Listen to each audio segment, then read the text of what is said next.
നിങ്ങൾക്ക് വിദേശത്ത് പോയിട്ട് MBBS പഠിക്കാനായിട്ട് ആഗ്രഹിക്കുന്ന ഏറ്റവും താല്പര്യമുള്ള ഒരു 5 രാജ്യങ്ങളുടെ പേര് പറയാൻ പറഞ്ഞാല് എന്തായാലും അമേരിക്കയുടെയും UK യുടെയും നെയിം അതിന്റെ ഉള്ളിൽ കടന്നു വരാനായിട്ടുള്ള ചാൻസ് വളരെ വളരെ കൂടുതലാണ്. എന്തുകൊണ്ടായിരിക്കും വിദ്യാർത്ഥികൾക്കിടയിൽ ഇംഗ്ലീഷ് സ്പീക്കിംഗ് രാജ്യങ്ങളിൽ പോയിട്ട് MBBS ചെയ്യണം അല്ലെങ്കിൽ അവിടെ പോയിട്ട് PG ചെയ്യണം എന്ന് ഇത്രയേറെ ആഗ്രഹമുള്ളത്? അതിന്റെ മെയിൻ ആയിട്ടുള്ള റീസൺ എന്ന് പറഞ്ഞു കഴിഞ്ഞാൽ 2019 നാഷണൽ മെഡിക്കൽ കമ്മീഷൻ തന്നെ സ്റ്റുഡന്റ് സ്റ്റഡി അബ്രോഡ് എന്ന് പറയുന്ന പോർഷനകത്ത് വളരെ ഇമ്പോർട്ടന്റ് ആയിട്ടുള്ള ഒരു നോട്ടിഫിക്കേഷൻ പുറപ്പെടുവിക്കുകയുണ്ടായി.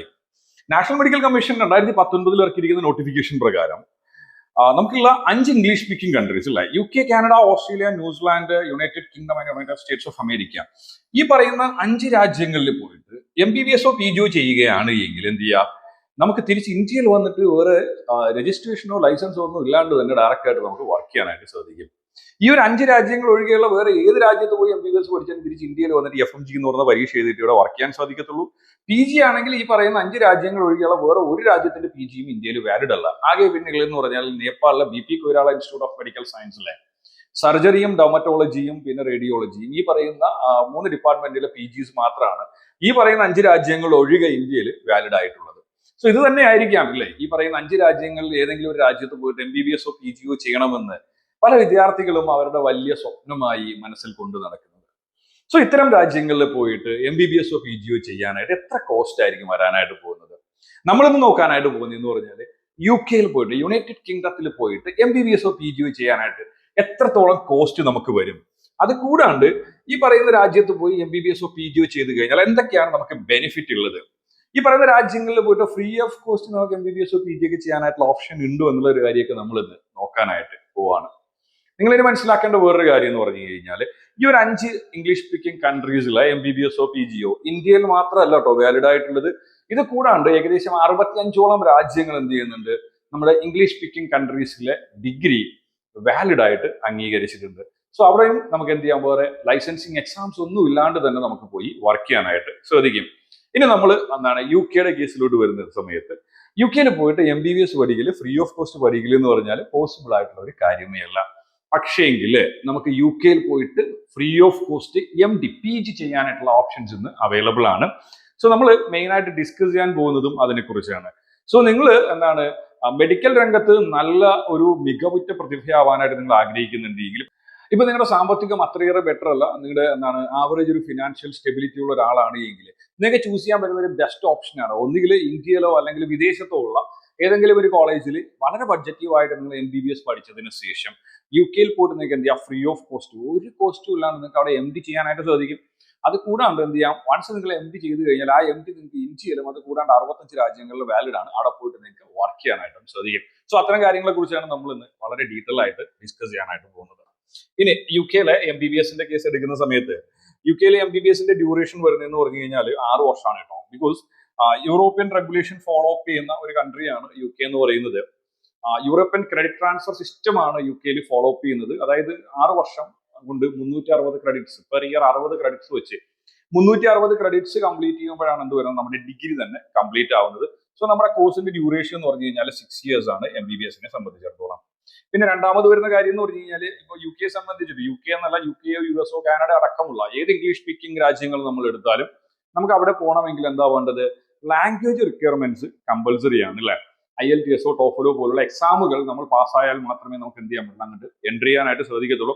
അതും IELTS ഒക്കെ ആണെങ്കിൽ നല്ല സ്കോറിൽ മിനിമം ഒരു 7.5 ഒക്കെ എടുത്താൽ മാത്രമേ എന്ത് ചെയ്യാൻ പറ്റുള്ളൂ, മെഡിക്കൽ പ്രോഗ്രാമുകൾക്ക് നമുക്ക് അഡ്മിഷൻ ലഭിക്കത്തുള്ളൂ. അത് നമ്മുടെ ഒരു ബേസിക് ആയിട്ടുള്ള റിക്വയർമെന്റ് ആണ്. ഓക്കെ, പിന്നെ UK നമ്മളിപ്പോൾ MBBS ഫീസ് കൊടുത്ത് പഠിക്കാനാണ് പ്ലാൻ ചെയ്യുന്നതെങ്കിൽ നമ്മുടെ ഒരു ട്യൂഷൻ ഫീസ് എന്ന് പറയുന്നത് മിനിമം ഒരു 30 ലക്ഷം രൂപ മുതൽ 45 ലക്ഷം രൂപ വരെ എന്ത് വരും, നമുക്ക് ട്യൂഷൻ ഫീസ് ആയിട്ട് വരുന്നുണ്ട്. ഓക്കെ, അതായത് 6 ഇയേഴ്സിന്റെ ട്യൂഷൻ ഫീസ് മിനിമം ഒരു 1,80,00,000 രൂപ മിനിമം ട്യൂഷൻ ഫീസ്, നമ്മുടെ ലിവിംഗ് കോസ്റ്റ് എല്ലാം കൂടെ ചേർത്ത് വരുമ്പോൾ 2.5 മുതൽ 3 കോടി വരെ ഉണ്ടെങ്കിൽ മാത്രമേ UK നമുക്ക് എന്ത് ചെയ്യാൻ പറ്റുള്ളൂ, MBBS കാശ് കൊടുത്ത് പഠിക്കൽ നടക്കത്തുള്ളൂ. പക്ഷേ എങ്കിൽ നമുക്ക് PG ഫ്രീ ആയിട്ട് പഠിക്കാനായിട്ട് സാധിക്കും കേട്ടോ. അതിനെക്കുറിച്ച് നമ്മൾ ഡിസ്കസ് ചെയ്യുന്നുണ്ട്.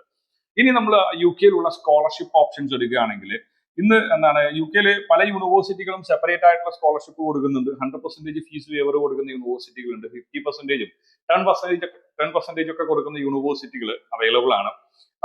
ഇന്ന് നമുക്ക് UK അവൈലബിൾ ആയിട്ടുള്ള മെയിൻ ആയിട്ടുള്ള സ്കോളർഷിപ്പ് നമ്മൾ എടുക്കുകയാണെങ്കിൽ ഷെവനിങ് സ്കോളർഷിപ്പ് വരുന്നുണ്ട്, then global health future leaders scholarship വരുന്നുണ്ട്, then Hull York medical school international scholarship വരുന്നുണ്ട്. അപ്പൊ ഇത്തരത്തിലുള്ള പല സ്കോളർഷിപ്സും എന്തുണ്ട് ഇന്ന് അവൈലബിൾ ആണ്. ഇത് കൂടാണ്ടും പല സ്കോളർഷിപ്പ് എക്സാമുകളും എന്തുണ്ട് യു കെയിൽ നടക്കുന്നുണ്ട്.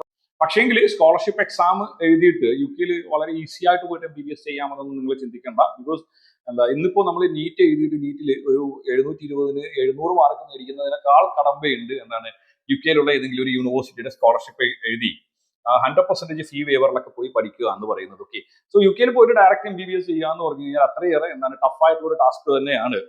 അപ്പോ നമുക്ക് വളരെ ഈസി ആയിട്ട് ചെയ്യാനായിട്ട് സാധിക്കുന്ന ഒരു കാര്യം എന്ന് പറഞ്ഞു കഴിഞ്ഞാൽ നിങ്ങൾ വളരെ ബഡ്ജറ്റീവ് ആയിട്ടുള്ള ഒരു രാജ്യത്ത് പോയിട്ട് MBBS ചെയ്യുന്നു. ഇപ്പോൾ ഉസ്ബെക്കിസ്ഥാനോ കസാക്കിസ്ഥാനോ റഷ്യയൊക്കെ പോലുള്ള ഏതെങ്കിലും ഒരു രാജ്യത്തിൽ റെക്കഗ്നൈസ്ഡ് ആയിട്ടുള്ള ഒരു യൂണിവേഴ്സിറ്റിയിൽ പോയിട്ട് അവിടെ MBBS ചെയ്തതിന് ശേഷം എന്ത് ചെയ്യാൻ പറ്റും? നിങ്ങൾക്ക് യു കെയിൽ വന്നിട്ട് ഫ്രീ ഓഫ് കോസ്റ്റ് PG ചെയ്യാനായിട്ട് സാധിക്കും.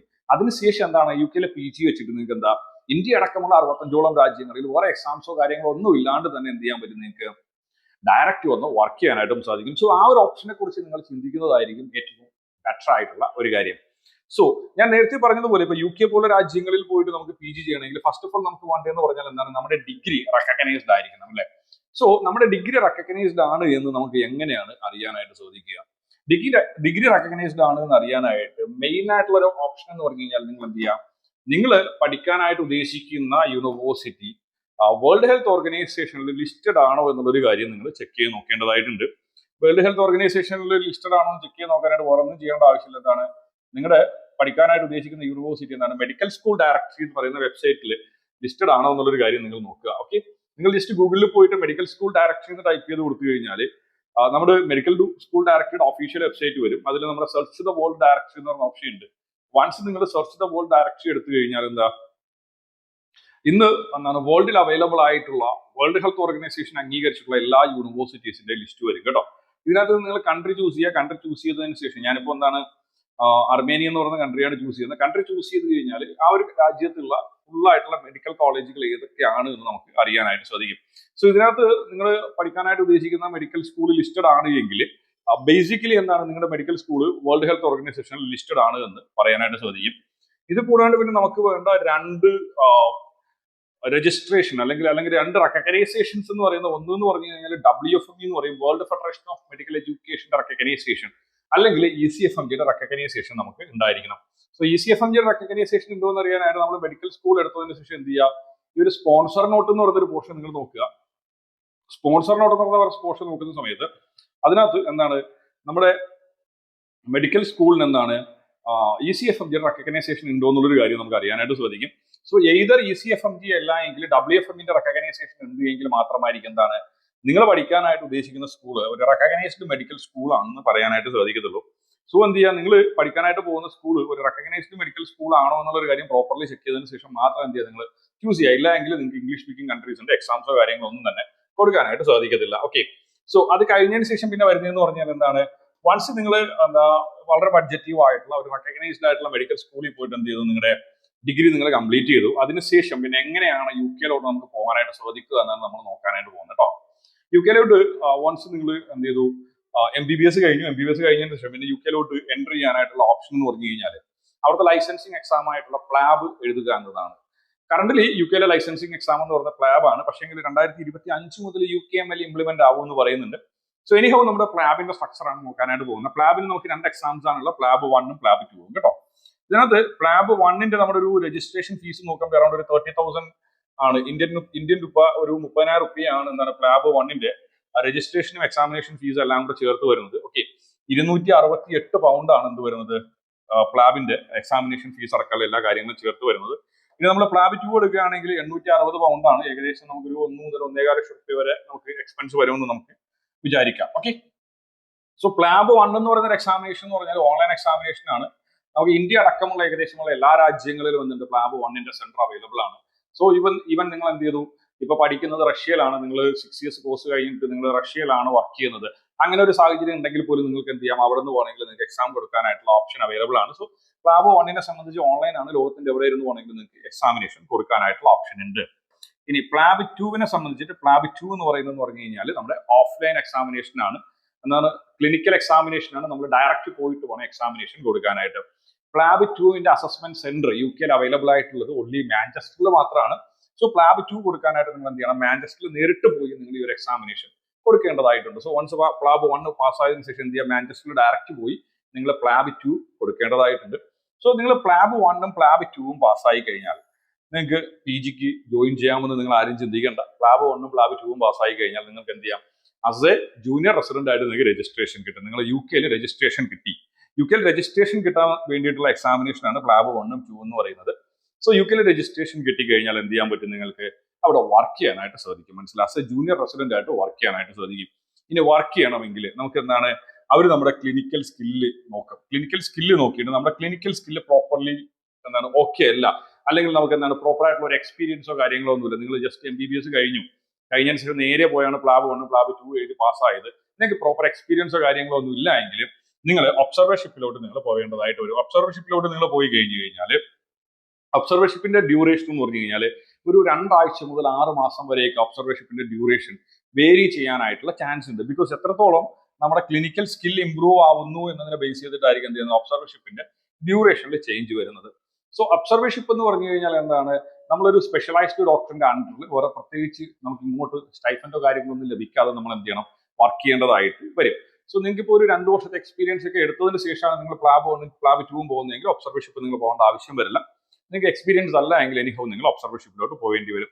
വൺസ് ഒബ്സർവേഷിപ്പ് കംപ്ലീറ്റ് ചെയ്തിട്ടായിരിക്കും നിങ്ങൾ എന്ത് ചെയ്യാൻ പോകുന്നത്, GMC ജനറൽ മെഡിക്കൽ കൗൺസിലോട്ട് രജിസ്റ്റർ ചെയ്യാൻ പോകുന്നത്. നമ്മളിപ്പോൾ GMC എന്ന് പറയുന്നത് ഇന്ത്യയിലെ നാഷണൽ മെഡിക്കൽ കമ്മീഷൻ എന്ന് പറയുന്ന പോലെ, NMC എന്ന് പറയുന്നത് പോലെ യു കെയിൽ GMC ആണ് അവിടുത്തെ എന്താണ് റെക്കഗ്നൈസ്ഡ് ആയിട്ടുള്ള അക്രഡിറ്റേഷൻ ബോഡി എന്ന് പറയുന്നത്. മനസ്സിലായി, ജനറൽ മെഡിക്കൽ കൗൺസിൽ നമുക്ക് രജിസ്ട്രേഷൻ കിട്ടുന്നത്. സോ വൺസ് നമുക്ക് GMCയിൽ രജിസ്ട്രേഷൻ കിട്ടിക്കഴിഞ്ഞാൽ നമ്മൾ എന്ത് ചെയ്യും, അവിടെ വർക്ക് ചെയ്യുന്നതിനോടൊപ്പം എന്ത് ചെയ്യാൻ പറ്റും, നിങ്ങൾക്ക് PG യുടെ പരീക്ഷ എഴുതാനായിട്ട് സാധിക്കും. PG യുടെ എക്സാംസ് പല യൂണിവേഴ്സിറ്റികളും അത് കൂടാണ്ട് പല ഓർഗനൈസേഷൻസും സെപ്പറേറ്റ് ആയിട്ട് PG യുടെ എക്സാംസ് നടത്തുന്നുണ്ട്. നമുക്കിന്ന് അവൈലബിൾ ആയിട്ടുള്ള മെയിൻ ആയിട്ടുള്ള എക്സാംസ് എന്ന് പറഞ്ഞു കഴിഞ്ഞാൽ എന്താണ്, MRCP അവൈലബിൾ ആണ്, MRCS അവൈലബിൾ ആണ്, UCAT അവൈലബിൾ ആണ്. ഇത്തരത്തിലുള്ള എന്താണ് പല തരത്തിലുള്ള എന്താണ് PGക്ക് വേണ്ടിയിട്ടുള്ള എക്സാംസ് നടത്തുന്നുണ്ട്. സോ ഇതിൽ ഏത് എക്സാം ആണെങ്കിലും നിങ്ങൾക്ക് കൊടുക്കാനായിട്ട് സാധിക്കും. വൺസ് നിങ്ങൾ PG യുടെ എക്സാം എഴുതി പാസ്സായി കഴിഞ്ഞാൽ പിന്നെ നമ്മുടെ അഡ്മിഷൻ എന്ന് പറയുന്നത് 2 പ്രോസസ്സിലൂടെയാണ് നമ്മുടെ അഡ്മിഷൻ നടക്കുന്നത്. അത് നിങ്ങൾ ഏത് ഡിപ്പാർട്ട്മെന്റ് ചൂസ് ചെയ്യുന്നു എന്നതിനെ ബേസ് ചെയ്തിട്ടാണ് ഈ ഒരു പ്രോസസ്സ് തന്നെ പിന്നെ തീരുമാനിക്കുന്നത് കേട്ടോ.